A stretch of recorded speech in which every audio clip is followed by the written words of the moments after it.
Ryan, Yo, Dave. how you doing? Welcome back to Boston Sax Shop. Beautiful Boston Sax Shop here. Yes, it's immaculate. It is immaculate. We got so many great things going on. We got that. We got the Wrong Nuts Only coffee in front, which we'll talk about a little later. But the big news here, we have our esteemed guest for the day, Mr. Mike Tucker. Yeah. Happy to be here, guys. Yeah, thanks Welcome for having in. me. Absolutely. Thanks for hanging with us. Absolutely. Yeah, what's new, man? Like, what you got on your mind today? What do I got on my mind today? Jeez. Well, I mean, I've been out of town the last couple of weeks for a few weeks touring with Arturo, and then I got back this week. I got hammered with the friggin' stomach bug. I got norovirus earlier in the week. Don't worry, guys. Dude, I'm totally man. like it's been 3 days. I got that a couple years ago here. Yeah. My first year here. Yeah.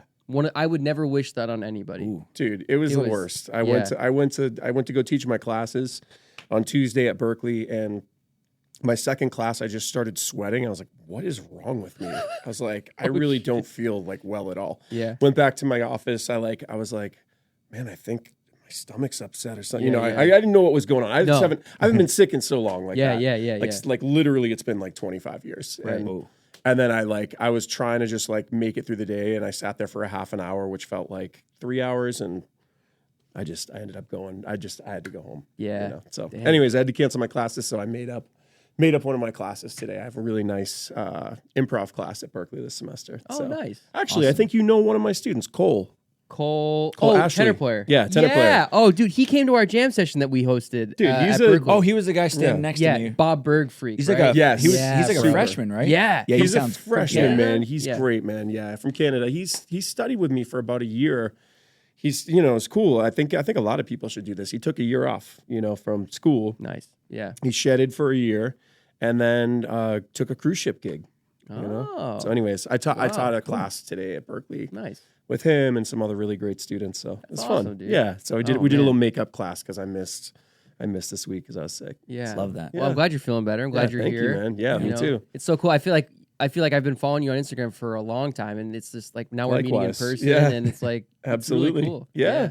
Oh, Absolutely, man. Happy to be here. Yeah, dude. It's really cool you guys are doing this. What's up, everybody? Dave and Ryan here. So sorry to take you away from today's episode. We just have something exciting to announce. We have a brand new PDF package that we're bringing to you called How to Hang on a Jazz Standard, 2 Approaches to the Same Tune. In this PDF package, there's 10 etudes from each Dave and I, all transposed B flat, E flat, and C, and it's both of our approaches to the same tune. We also have over 2.5 hours of video footage of us analyzing everything that we played. I'm thinking C7 altered, ba ba ba ba ba ba ba ba, pretty much like a Donna Lee phrase, right? And you could pick it up today. And all you have to do is go to davepollack.com/store. Now, back to the episode. Yeah. Where it's meant to kind of be just something where we get to hang with our favorite musicians on and off of social media and, just hang with them and kind of get a different perspective on what they got going on inside and outside of music. So that's cool. I don't know if everybody that knows you from playing with Arturo knows that you teach at Berkeley. So that's a really cool starting point. How long have you been teaching there? At Berkeley, I've been there. Well, I started there as a teacher at the college, actually 10 years ago, which is insane to me. Wow. Yeah. I got an email the other day, it was an invitation to a 10-year anniversary dinner. I was like, are you kidding me? Yeah. I thought I had been there for 8 years. I guess, Yeah. okay, I guess it's been 10. So I've been there for 10 years. But before that, I started teaching at the 5-week program. Oh, yeah. Maybe I think I was right after I graduated. I went to school a little bit later. So I graduated when I was 27. Okay. So I started teaching there kind of right after that, and I had some great students actually. Chad was he was in my first class. What? Chad, yeah. That's wild. Chad, Grace Kelly, Haley Neisinger, Justin Faulkner. I used to way. Yeah, I had a really cool position there. I taught improvisation, the improvisation class for the Terry Lynn Carrington, what do they call it? The Jazz Workshop. Yeah. Yeah. So every year they'd give it. You started off as just one group, but then it would be 2 groups. They'd have 2 groups that they'd basically audition kids from all around the world, and they'd give them all a full scholarship and send them to Berkeley. And then they had this ensemble that met every day, 2 hours a day. Wow. And then they're in all the same classes together, so they just kind of got to really know each other musically and personally and stuff. And I taught the improvisation class. Wow. So that's so cool. it was fun, man. Yeah. And Chad was one of the first kids that was in that class. And we hit it off. He was like a great kid, and he ended up taking some lessons with me. Like, you know, when he, because he was there for 5 weeks, so he'd come to my apartment and we'd hang and stuff. awesome. And then, you know, fast forward like a bunch of years later, I'm like, wait a minute, who's Chad? I was like, man, I taught that kid, you know, at Berkeley, and now he's just like taking over the, you know, the world. Yeah. I mean, he sounds so great, and he's doing so many great things. So it's cool, man. Yeah, that's so awesome. And you're from Massachusetts, right? I'm from Mass. Yeah. Oh man, that's so awesome. Yeah, I grew up in Danvers. It's like, you know where Danvers is?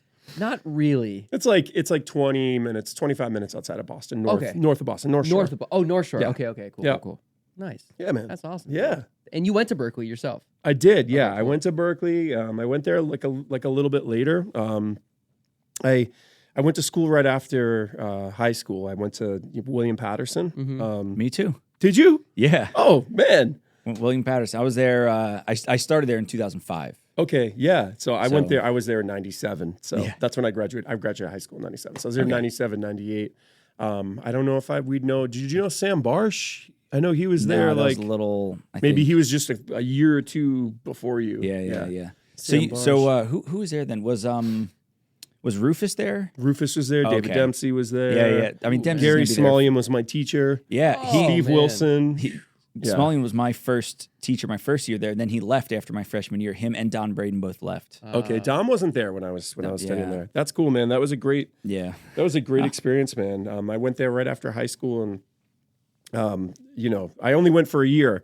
I ended up I got tendonitis really bad, so I ended up like having to like kind of take a detour for a couple of years, you know. So, and at that time in my life too, I was like, you know, from like maybe 15 until right about when I got tendonitis, I was just like in a crazy practice phase of my life, like just like shedding like 4 to 8 hours a day, you know. Wow. So we used to go to the you know, the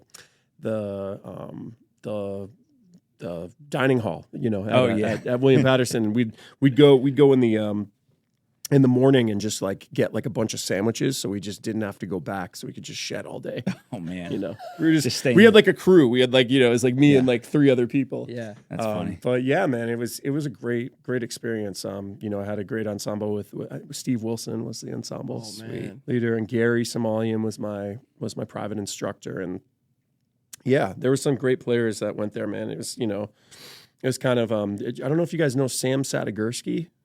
So really, oh wait a minute, yeah. Really I don't know great him personally. Tenor player, clarinetist, flutist. Like actually, clarinet I think is one of his main instruments. He was there at the same time. It was me and him. We were like the 2 freshmen, and you know, I just felt I got like.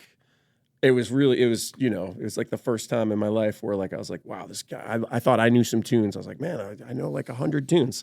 This kid knew like 350 tunes, you know, like at 18. I was like, man. And Gary knew every other one. Yeah, I know. And Gary exactly. knows every tune. Gary, man. Yeah, he had me like right away. He was like, okay, we're going to do Cherokee in every key. And then like he'd have me like doing all these substitutions on Cherokee. He'd be like, okay, like on every dominant chord, like play like a minor third above, you know? Yeah. All that sort of stuff, you know? So That's I got a lot out of it. Yeah. Yeah. It was That's cool. so awesome, man. Yeah.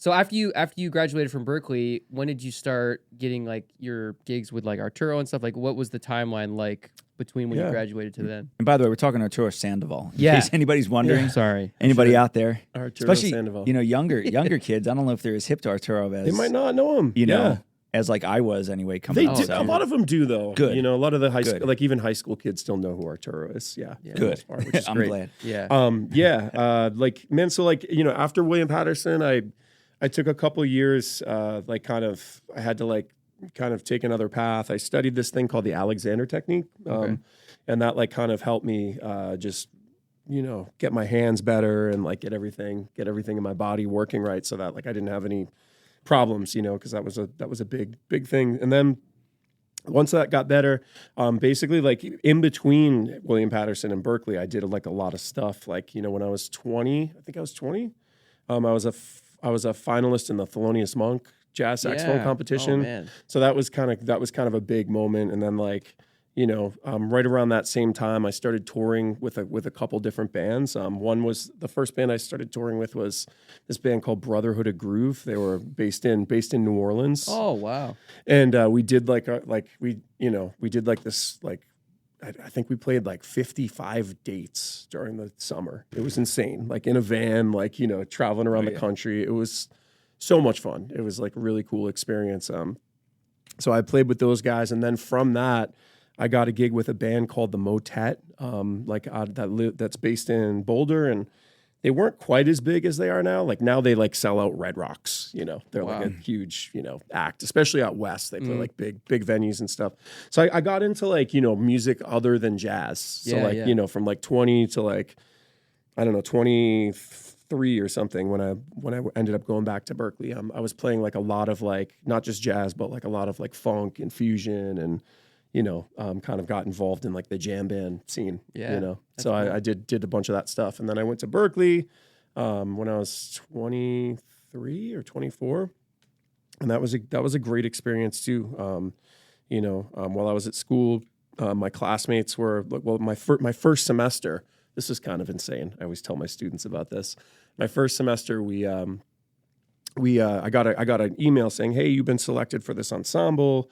Gary Burton is retiring, and he's putting together a group to record a record that's going to be produced by Pat Metheny. So, wow. And then like I went to the rehearsal, and who was there? It was me, Esperanza Spalding, Christian Scott, James Williams, who's an incredible drummer who like lives in Europe now. Wow. And plays like more like pop music, but he like on a very high level. Vadim Nevlovsky, incredible pianist. So anyways, like we had this band and we showed up and the first day we like played standards and stuff. And then Gary Burton was like, okay guys, like, you know, Pat's coming in at the end of the semester and we're going to record a record. So everybody bring in your own tunes next week. So it was, yeah, it was really cool. It was really cool. Wow. And we basically, you know, spent the whole semester rehearsing each other's tunes. And then Pat Metheny came in and we recorded a record. They tried to get it released on Blue Note, actually, which is insane. They sent it to Arif Martin and he rejected it. But, I mean, I don't even have the thing anymore. Someone has it. Maybe someone's listening has it or something. But yeah, it was such a cool experience. That was the first time I met Esperanza and, you know, all of those guys. So man, yeah, wow. So yeah, Berkeley was amazing, man. I mean, I don't know. It's probably maybe there's some like kids who are like about to go to school. For me, like it was almost like really important for me to have like that time like in between, you know, like I went for 1 year to William Patterson, and to be honest, I think I failed every class. I'm not kidding. Like, you know, I mean, like, well, no, I think like ensemble was fine and stuff, but I got tendonitis, so I kind of like couldn't go to my performance classes, and then like ear training and like all the like harmony, and like I think I had an English class. I went once, you know, like, you know, I see, like, man, and you know, now I'm on the other end of it. I'm a teacher. I'm a professor at Berkeley, and I see like students who are like that age, and I'm like, I see myself. I'm like, man, I wasn't really ready, you know. Listen, I teach high school, and these kids, and not even just for music, but like for anything, they have to like decide when they're 17, like what they're going to do the rest of their lives, and they have to go. They've been looking to go to Harvard since they were 5 years old, and like it's like a lot. And then like one kid wants to like take a year off and see, and everybody's like, "Oh, what are you doing?" And it's like, no, like it's. Dude, you know, just going into 4-year whatever program right after high school might not be perfect for everybody. And especially like you said, like you got time to like, it was kind of forced at the 10 nights, but you got time to like go into the shed and actually get some of that stuff together. And then you can kind of bring it to school or something. I'm sure that was like such a big help. I mean, I just remember like when I was 18, just feeling so stressed out about the whole thing. Like I was just like, man, there are these grad students who are just, you know, just shredding, you know, and I was just like, man, like I'm like not even close to that, you know, when I was like 18, and just felt all this pressure. So like, however much I was practicing, I was like, all right, I got to like double it, you know, and like, right, you know, so like, you know, it was like stressful, and then like, you know, having that like 3 or 4 years where like I was, you know, had more time, had a more flexible schedule, got to like play in like a lot of different situations. Then when I went back to school, I was in like a really good place, like a much better place with my playing. So I felt like, you know, okay, like, you know, I'm feeling good about this, and I can just grow from there. And then also like I was really open to like learning all the other things that like you learn in school. Like I wanted to like learn how to be a better writer and like an arranger and like all those things where like I think at 18 I wouldn't have had the capacity for that. Right. You know what I mean? You Like just want to shred. yeah, you just want to shred. You just want to be able to play your instrument. Yeah. You know? Yeah. So I think I know the answer to this, but what do you think about when people, I don't know if argue is the right term, but when they talk about focusing on one style of music versus playing multiple different styles, like do you think because some people say like, no, if you want to play jazz, you got to dedicate all your time to playing jazz. And other people say like, you should learn many different styles, not only just to get work in those styles, but because you can learn something playing, pop top 40 stuff that you can take over to, play jazz. So, I mean, I think I know the answer, but how do you feel about that? I think you just answered it. Yeah. I think, first of all, I think that like it's easy for me to say as someone who like literally like went into a jazz hole, like from like 14 to like 20 sort of around, for like about 6 years. Like I was just like, okay, jazz is the greatest music in the world and nothing else like even compares. So why would I like listen, like just went into that sort of zone. So I did spend like, a large amount of time where like, that's all I listened to. It's all I did. And, it's much easier for me to say on the other end to be like to my students, like, oh guys, like check out all these different music because then what I did find out is that, in my early 20s and moving forward, like learning all these other different styles of music, like rock and pop and blues and soul and, Brazilian music and Cuban music and all of that, like has like informed me as a jazz player. You know what I mean? But I don't know. I think there's some truth to both things. You know what I mean? I feel like maybe you do need to like actually kind of hyper focus for a while, but then you got to broaden your horizons. Yeah. Some people, I feel like some students stay too or not just students, like musicians stay too long, like in just like one zone, and then like, I think sometimes people's playing can become like one dimensional. Yeah. You know what I mean? Yeah. And I think it's interesting too, like one thing like when I went to NEC was they were big on studying the history. So an alleyway that got me into like studying other kinds of music was my favorite players. I was studying their history more and finding out like their influences in the tree, how everything's like a tree, what I mean? And so like, seeing how, the Afro-Cuban music influenced Elvin Jones and like, all that stuff. And then that got me into that side. And, and it's interesting, like, because I was so interested in this one thing, and then I decided to even go down it, what I thought was further on the history of it, it made me like broaden it out a little bit, So I think everybody has their own path of maybe like getting to studying the other sides of music. And, totally. It's really interesting how everybody can get there from a different place. And Billy Hart, like I got to study with him a little bit at NEC. Amazing, man. Oh man, I got to play with him once, and it was insane. Yeah, man. Our lessons, the first part of all of our lessons, we would play duo for like 25 minutes. Oh my god, it's like I have some recordings of it. I just would put my phone down, and and he would like always try and trip me up, and so it was like one of the best lessons I could ever have was just playing with him. But he was always, almost every lesson was talking about how much of his influences had influences and how important it is to leapfrog, to go to the people before, you know what I mean? Like with Elvin and being one of his friends and everything. And like him talking about Wayne Shorter and like the first time he got to meet him in Baltimore and like how much Wayne was into Coltrane. And like, that's all his first interaction with Wayne was, he said, Mr. Shorter, he just saw him with Art Blakey. And he goes, Mr. Shorter, it's so nice to meet you. I'm Billy. I live here in Baltimore. And Wayne just said, John Coltrane can play two notes at the same time, and then left. Right? And so Billy was like, what? So then Billy decided to go check out like this record, like live somewhere where with Miles. It was 1960. And Train's on like All Blues is playing like multiphonics, Wow. And that was like, so he was like the detail, like that's all Wayne was thinking about after the gig. He didn't even say hello. You know what I mean? Which is great, And like, so going, like he was always like, go down the other path, like go to the lineage of all these guys, Yeah. Because you'll find something out that you didn't know, and that'll change you, It's Absolutely, like super man. interesting how it all, like getting super specific on somebody, but then those cats were super specific on somebody, and then it just, Yeah. And the amount of information that's Absolutely. available is also like insane. Like we can go and find bootlegs, of like everybody. I know. And like it's so find shit, so different now. I mean, you guys, Yeah. Ryan, how old are you? 27. Okay. Yeah. And you're I'm 36. Okay, so we're closer in age, but Closer, I just turned 45. Oh my god. But yeah, like man, like it was so different when I was a kid. And like, you're kind of closer to like my students' age, like my age group, like 18, 19, man, like, when I was a kid, it was like, when you wanted to listen to something, like you'd go to a store and like you'd have to pay like $20 to like get one recording.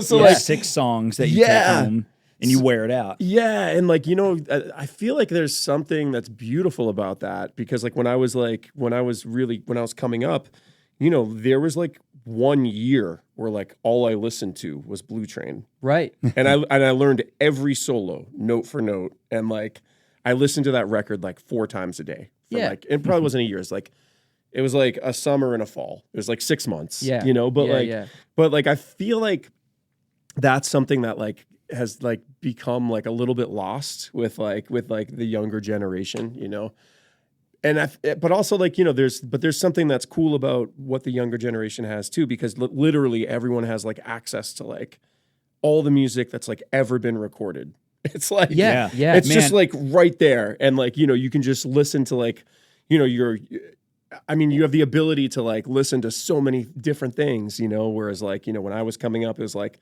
well, man, I mean, you were limited by like how much you could spend on CDs. Yeah. You know what I mean? Like, it's awesome now too, because if you want to recommend, I'm big on reference recordings. Not even the right song. Like, all right, you want to play Blue Bossa. Well, don't just listen to that. Listen to other bossa novas. You can instantly say, check out this, and the kids will go, okay, like this one. Yeah. Yes, that one. No, I mean, as a teacher, it's insane. Like, especially when you're like learning, when you're teaching like a tune, it's like, we're going to do rhythm changes. Okay, like I have my rhythm changes list on Spotify, and there's like 1,000 songs, 45, recordings. Check those ones out. Yeah, so easy. Okay. What record should I tell you to go buy that has a rhythm changes on it? Right, and you really got to think. Like, all right, which very one? Thoughtfully about like which one's going to be the right one. And if it's out of stock, is it even at the store? Right. Yeah. But the interesting thing about the Blue Train thing is, my teachers in Florida, like my dad's a saxophone player. And when he was having me start out, like, was he your teacher? Yeah, at the beginning. Cool. Yeah. And he would have me do the thing that you're talking about. Like, he'd give me one thing to listen to, and then I would listen to that like all the way through. He was really into me, like, but he wanted me to explore on my own, and I think he kind of knew that I would. But he would always recommend, like, listen to this front to back, or listen to this track, Yeah. And then when I was started like really getting serious in college and stuff, I got really obsessed with like 2 or 3 records from like. Brecker was like my favorite saxophone player in undergrad. So like, which records? Man, a lot of Steps Ahead stuff. Okay. I was really into that stuff. Or the stuff he did. My favorite one during undergrad was one with Hal Galper called Reach Out. Oh, I've heard it. Yeah. Billy Hart's on it. Yeah. Wayne Dockery and Randy. And I don't know that record like well, but I need to check it out. Yeah, and they actually just came out with a live version of it too in Berlin that came out. All the songs, and like, Brecker's taking like, 15 minutes, so like it's incredible stuff. Okay. And so I remember just that record, when I found out about it, I just every day, like, Reach Out was the first track. It's like this super modal thing. I was getting really into that stuff, so I would like listen to that every day. And I thought, like, looking back on it, I'm really glad that I kind of, because I could sing that solo, you know what I mean? Like, and all those ideas like are constantly in my mind. Even when I listen to new stuff, I can like reference. So I think there is something to be said about wearing something out. You know what I mean? Man. Absolutely. Yeah. But it's interesting how we all have different, like nowadays you could just, you could listen to 12 different versions of Brecker playing Reach Out, you know what I mean? From bootleg recordings and all that stuff. It's like, one interesting thing about a record versus nowadays, we're in a single generation now. Back when you make albums, you think of it like a set list. Like, totally. Like when you shouldn't listen. Not that you shouldn't, but like when the people put the songs in a certain order, they want you to listen to them because they're thinking about the arc of the whole thing. There's the arc of the entire album, and I think now, I mean, you can do that now, but it's not. No one cares. Like I say that to kids, they're like, what do you mean? This single came out. I just listened to the song. Yeah, it's like, oh, where's that? What track is that in the album? They don't even know. I don't know. Yeah, it's just on the album. Whatever, they can just grab it.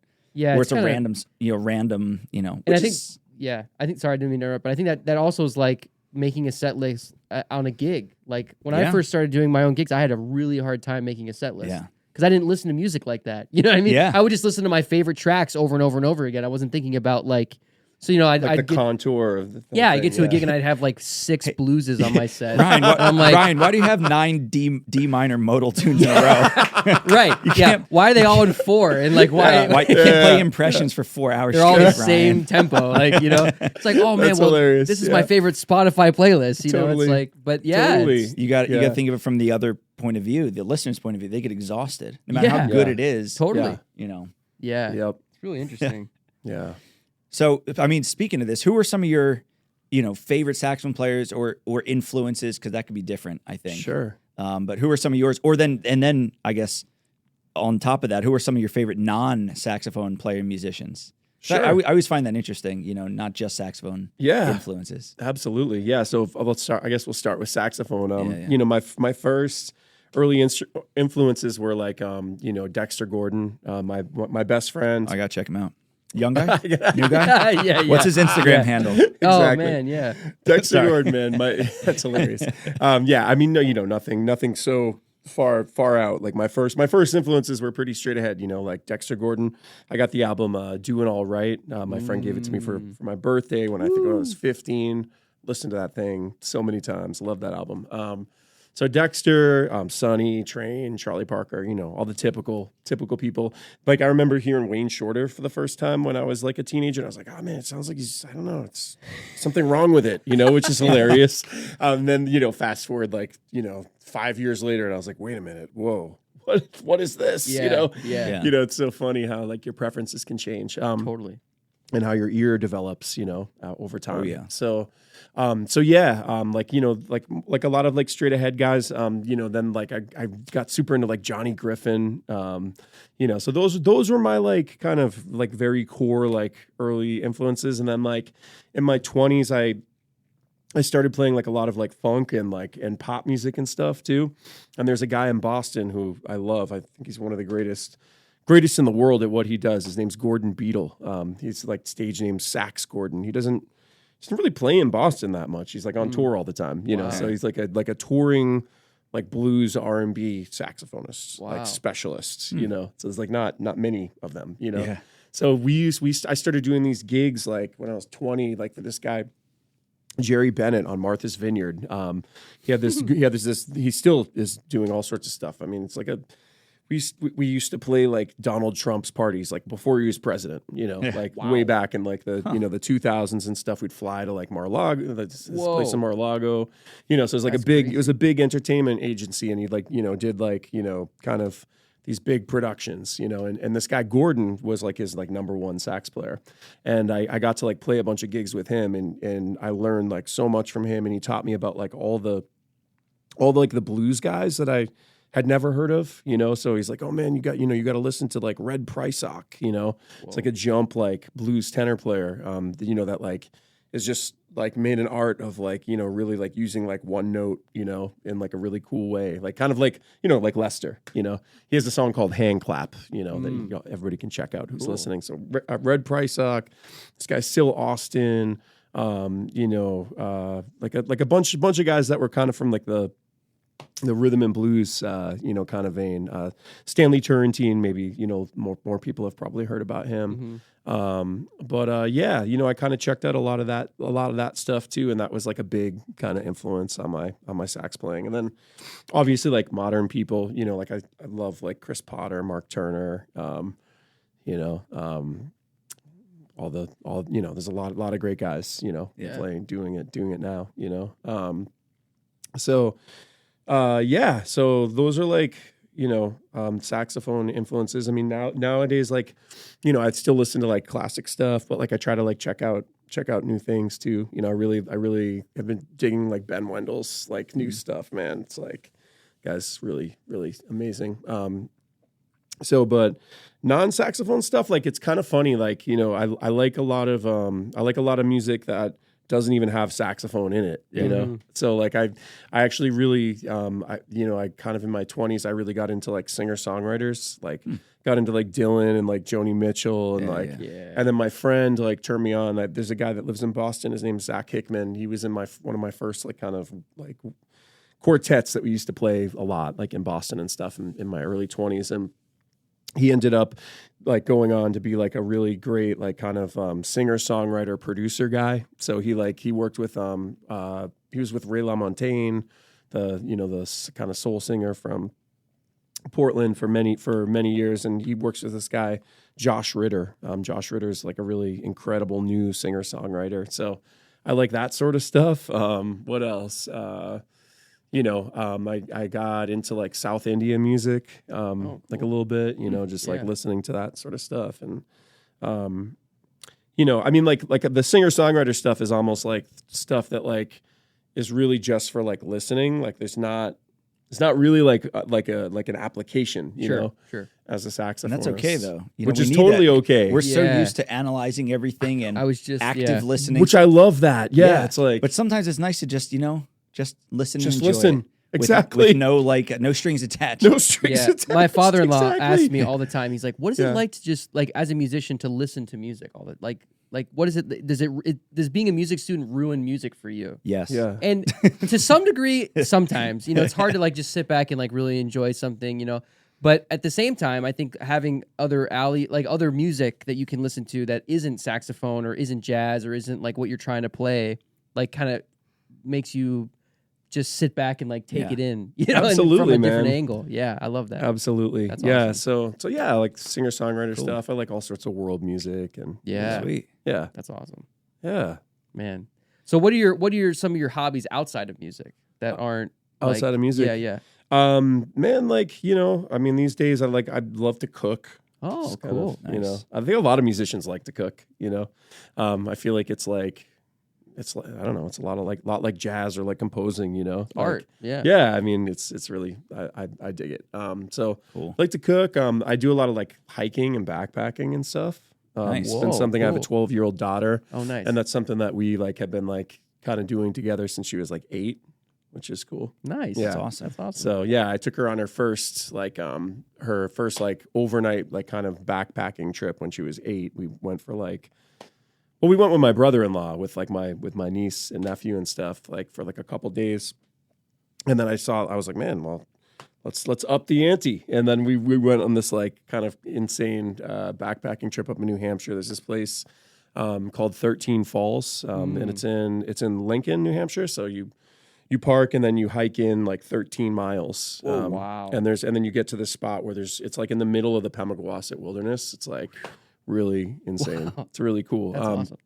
And there's 13 different waterfalls, and they're all like most of them are swimming holes, so you can like jump in them and stuff. Oh, and then there's like from there like there's like maybe like 5 or 6 like different like 10-mile like day hikes you can do. Like there's all these like cool places to hike. So yeah, we started. I kind of got into hiking on my own, like with like friends and different girlfriends and stuff, and then like that's something we started doing when she was 8, and we've been kind of doing it ever since. Man. We did a cool trip. We just got back. I was in I had some shows with Arturo Sandoval in January. We had some shows in Arizona, and my daughter was with me for like a month and a half, and I was like, oh man, what am I gonna do? Like, can she stay with like my sister? And then I was like, oh wait a minute, no, let's organize a trip, because we only had 2 shows. So I was like, so we flew into Phoenix and then drove to Utah, like from Phoenix. Oh man. And then took this like really cool, like, I mean, that whole area of the country is like just incredibly beautiful. And then we went to Zion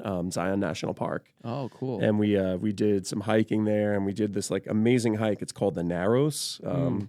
I don't know if you guys have heard of it, but it's like basically like it's a 2,000 foot deep slot canyon. And like there's a river that goes through the whole thing. So like, and we did it in the winter. You basically have to like get like a dry suit. You go to like, there's like an outfitter store where you get fitted for like, neoprene boots and the whole, the whole situation. Hardcore. Yeah, it's hardcore. It's hardcore. So, jeez, that's so crazy. we just did like some like pretty like intense stuff. It was really it was really awesome. Yeah. So outdoors. So yeah, that sort of stuff. I bought a house like maybe 6 years ago. I bought a multifamily house. So like I've like done like a bunch of projects on my house, like just like learning how to like be a homeowner. I had a 3rd floor that like didn't have a bathroom. Like, so like, you know, my unit, my unit, like, cause I rent out the first floor. I have a second and third floor. Didn't only had one bathroom. So I was like, and then the third floor had like 5 bedrooms. And like one of them, like what it was like, there was like a bedroom with a door and then a bedroom with like a door on the other side. There's like no hallway. It was just. Is this in Massachusetts? Yeah. Oh, I mean, dude, it's like in Salem, you know, it's a house from like the 1900s and like the third floor just hadn't been renovated in a long time. Yeah. So I like redesigned it. I like got like a graphic design program, like kind of figured out like, wow. I made the design myself and then like did the demo with my brother and like, that's you so know, cool. took on like a construction project. So Wow. yeah, like those are the yeah. things that I've been doing Love that. recently. Dang. Yeah. That's the most interesting answer. Yeah, I've I gotten love so that. far. No, that's cool. That's super cool. That's so Yeah, cool. I mean, man. you know, man, it's like it's funny. Like, I mean, I like obviously music is always like my first love, and it's, I've been, you know, it's like always like I love music, but something that like I just been like I don't know, probably since like my daughter was born and stuff, you know, like it's just been like, you know, like a different like perspective, and like I've been just, you know, just I really am trying to like get the most out of like just normal life too. You know what I mean? Like, Yeah. I just feel like there's just so much like, you know, to be a musician, it's just so like hardcore and demanding. And like, it just like, you know, it just takes so much dedication. And like the early part of my life, like from like 14 to like 30 something, you know, was just so hyper focused on that. So now I'm like in a different phase of my life where I'm just trying to like kind of broaden my horizons. Or not trying, it's just happening that way. You know Yeah, what I mean? That's awesome. Man, Yeah. that's so cool. If you like hiking, I don't know if you've been up to Acadia National Park in I Maine. have, man. Yeah, I was up there this summer with my daughter. Yeah, Oh Yeah. man, I love that Bar Harbor area. It's beautiful. Yeah. It's incredible. Yeah, my mom's side of the family's from like Hamden, Bangor, like just a little bit west of Acadia. Yeah. So when I was little, we went up there, and now that I live here, I can go visit them and stuff. But man, it's like right when like it's September time, like when it's cold, but it's not like freezing, and like when the leaves are changing. Yeah. Woo, man. man. And some of the food in Bar Harbor. I was up there in August, man. Oh, really? So it was like it was getting close to that. Yeah. Yeah, it was cooler. Yeah. And like, yeah. It's beautiful up there, man. Yeah, I've been up there a few times, but yeah, last summer was the first time I'd been up there in a while. Man. Yeah. There's one hiking trail that I want to do on the mountain. What, Cadillac? Yeah. Mount Cadillac? Yeah. I want to do it someday. I've Yeah. only driven up the trail. I haven't hiked it yet, but I'm someday. Nice. And like Thunder Holes, you know, which is cool. Like on the loop is, oh man. Yeah. It's I beautiful, love it out man. there. Yeah. Super beautiful. There's something about disconnecting, man. Just being out there, like legitimately, you know, whether you're in the woods or you're on the water and you're somewhere else. It's just, you know, we're so like locked into like a practice room and a recording studio and this and that and computer and this, to just be out there and like just stop for a second and like listen and breathe and be able to be like, Absolutely, you don't hear car man. horns and this and that and Absolutely. I love it. I recommend it to anybody. Get out. I'm not a hiker. But I love being outside, and I love that, you know, being on the water down the shore and stuff, and just different things like that. Just it's one of the things I like about it too. It's so different than music because it's like, you know, we're just like in this area. I don't know, like philosophically, but like you have the whole world, and you're just like this little thing going through the woods. Versus like, you know, I'm controlling my saxophone, I'm putting out a recording and blah, blah, blah. It's kind of nice to just like take a step back and be like, the tree doesn't care how many Instagram followers I have. Right. Yeah. You know, this trail doesn't care about that. It's just like, you can put that all to the side and just like enjoy it. Like you said, like you take your daughter there and you can, you know, do these different things. Disconnect, yeah. And So you know, cool. you know what I love especially about like doing like intent, the hike that I'm telling you about up in New Hampshire, 13 Falls, it's literally there's no option like for like any communication because there's not even like your cell phone doesn't work. Wow. So it's like literally like That's wild. when Dude, we no go there, IG man, live. Yeah. it's like Can't it's stream? it's Yeah. like set like 7 days with like no cell phone and like you know, wow. and the cool thing is that it's like literally it's just you just go back to basics, man. Like it's like, you know, the last time we were there, my daughter was reading the BFG. I don't know if you guys know that book. I don't know. Big Friendly Giant. It's like Cool. It's like a book that kids read in school and stuff. And it was like literally like basically all we did all day. We wake up and then like you just like you know you have to like filter your water. Wow. So like, you know, just to get water is like it's like a it's a process. Yeah, you know? yeah. So like you got to like you grab the bag. You have to like have like a drip filter. You know, Wow. you filter your water, and then like you get the coffee going. You have like a little burner, and like you got to cook all your own food, and so it's like the whole day is just basically doing these. You're doing these kind of like basic tasks that like here like if you're in just like normal society, like you just kind of take for granted and you don't appreciate, right. But like it's just it's just it's like such a cool way to disconnect. That's why I love golf too, because golf, even though the sport of golf I find is similar to how I practice saxophone, or how people because like there's different elements of the game, there's different elements of the saxophone, but like when you're out there, like I used to, like when I lived in Florida, I would walk courses a lot, like in the evening time. That's like Golf Central, right? Florida is just like, it's a cultural every thing, other man. Like place is like a PGA. Like, literally, yeah. I grew up. Actually, my boss, that guy from the Sultans of Swing. Yeah. His house, he has a condo that's on a PGA like golf course. A lot of condos are like built on those things. Oh yeah, absolutely. And it's a cultural thing. Like, growing up, like all of my high school friends played golf. You know what I mean? And it was cool. There was a social aspect of it too, but I loved going to, especially during the pandemic, they kept the courses open because you could social distance on a course. And so I would go walk almost every evening from like, in Florida in the summertime, the sun doesn't go down until like 9 p.m. Yeah. So you could start around at 4 p.m. and it wouldn't be too hot. The sun's going down, and I would walk 18 holes. And it was like meditative for me. Yeah, man. Being out there in nature just by myself, me and this little ball, and like that's it. Cool, man. Yeah. And it was just cool. And this made me think of when I was studying with Berganzi, he was, I was going through kind of a hard phase in my playing. I just felt like nothing was happening. And I remember just asking him, like, I don't know what to do. Like, I feel like everything I'm practicing is just getting me nowhere. I was very frustrated. Go do something else, right? Yeah. And he was also like, if you want to change your playing, you have to change who you are.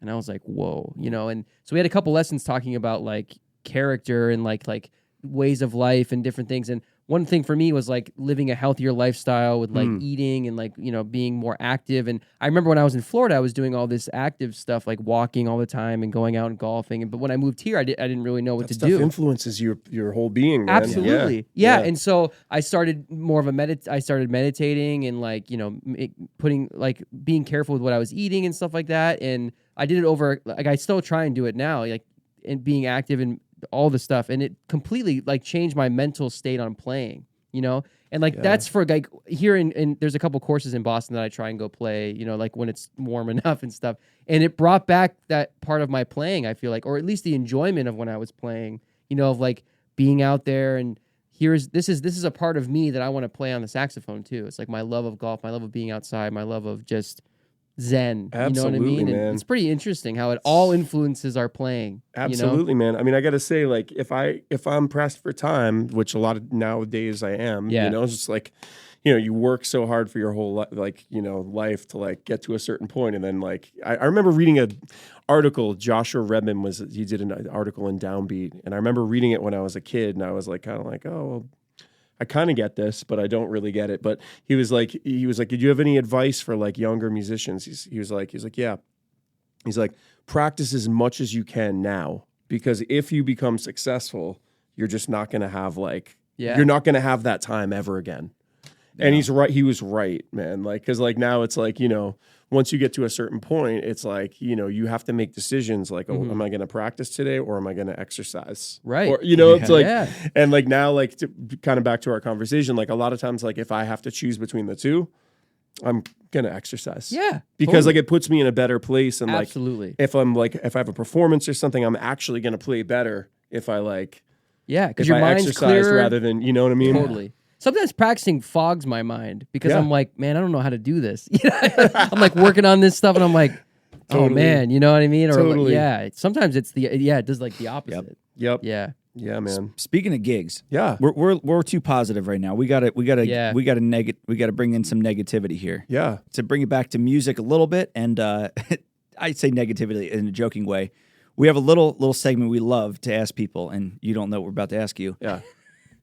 Maybe not the most, but do you have, and can you tell us an embarrassing or horrible gig story? Like it could be something that went wrong, like something was crazy wrong. Like for example, I'll tell you Ryan's. I don't know which one. So Okay. Ryan has a great one where he needed to play flute at a wedding. Can I at least tell it? Nope, because it's funnier when I tell it. Okay. So this guy had to play flute at a wedding. First strike. He didn't let him know he's not the greatest flute player in the world. And then, okay, but it was like an extra $250, and I just just moved here, and I needed money. Only for the money. Man. He's only in it for the money, guys. Of course. No, tell him the story. Okay. It's hilarious. So I'll keep it short. Basically, I was playing with this wedding band that I still play with now, and it's great. Thankfully, I didn't get fired for this. But they called me. I just started working with them. They called me and they said, "Hey Ryan, we have a ceremony that needs a flute. Do you play flute?" And I said, "Yeah, I could play flute." Hot cross buns doesn't count. Yeah, well, I could play flute. So I go and it's like 2 Taylor Swift songs. But the thing that I didn't know at the time when I agreed to it is like I am the cue for the bride to walk down the aisle and then for her to walk back up with her husband. So it's very important. And I know this now because I just got married, so it's super important. And and so what we didn't do, so I just got like a lead sheet. Like they didn't send me a lead sheet. I had to research it and do it, whatever. So I'm practicing this lead sheet and we didn't rehearse, right? Luckily, I did have a soprano with me because we were going to play cocktail hour right after this. So I had my soprano with me and my flute, and we're about to do it. The coordinator says, "Okay, when you start playing the melody, she's going to walk down the aisle." I was like, "Okay, great." So we go to start to play, and the piano player and guitar player that we're playing and I are in 2 different keys. We are completely apart. Like we start playing the melody, and it sounds terrible. Like we're a sixth off or something. Like it's bad. And I'm like trying to figure out, like when I'm playing flute, I can't like just, what I mean? So I'm trying to find something, and everybody in the crowd's like looking because like they knew something was wrong. Yeah, because it's a Taylor Swift song. Everybody knows it. Yeah. And so the crowd's trying to figure it out. The bride is like super confused because she's like, I'm about to walk down the aisle, but I don't hear the song that I'm about, So I'm like trying to So I finally found like a 3-note phrase that I could just repeat that was in the song in the right key. So somehow she gets down the aisle, they get her whatever. They do the thing. So we had to play one more song. So I'm like telling the people, I'm like in the band, I'm like, guys, what key is this? We need to figure this out. Because I have this lead sheet. Can we at least do it in this key? So we're trying to figure it out. We get the cue. Again, we play it and it's in the wrong key. And I got so frustrated. I in the middle, I threw my flute down onto the grass because it was outside. And I picked up my soprano and just played it. And I was super, nervous. A true saxophonist. I gotta see the wedding video for this. Oh my God, yeah, because they were I had a mic right by my flute. They were recording everything. I was so nervous I was going to get fired. I had to go play a dance set, the whole cocktail thing. Oh God. Yeah. So then after this party went on for a really long time. Everybody's drunk by the end of the night, right? Super super drunk. This guy comes up to me, he sees me with my saxophone.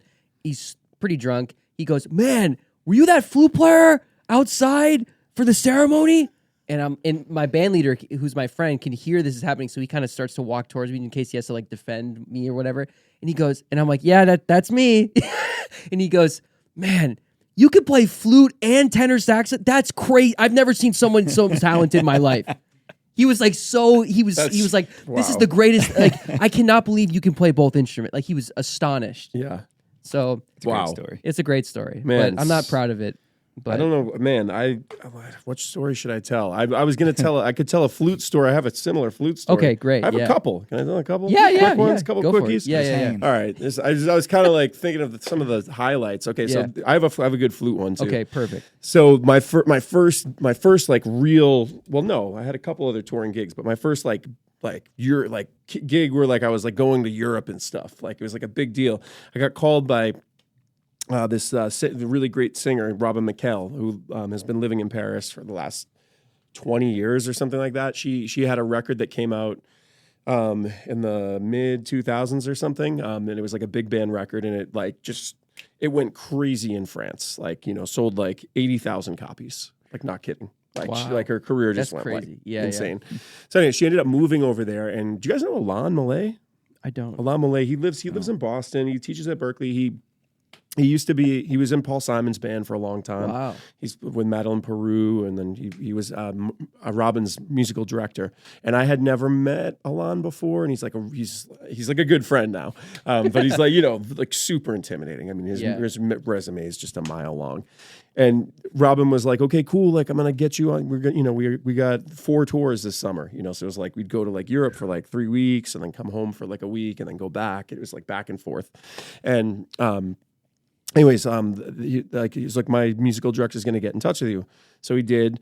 And he's like, hey man, Robin says you're going to do the gigs. Cool. He's like, just making sure you play flute, right? And I was like, yep. Yeah, of course. Hey, man. And guess what? Yeah. I didn't even own one. Oh. So I didn't even own a flute. I at least had one. I didn't even own a flute. Yeah. Didn't even own a flute. And I was just like, okay, like I Add that to the literally, packing like list. literally as soon as I sent the email, I'm like, all right, I got to find a flute. Like, I had 2 months.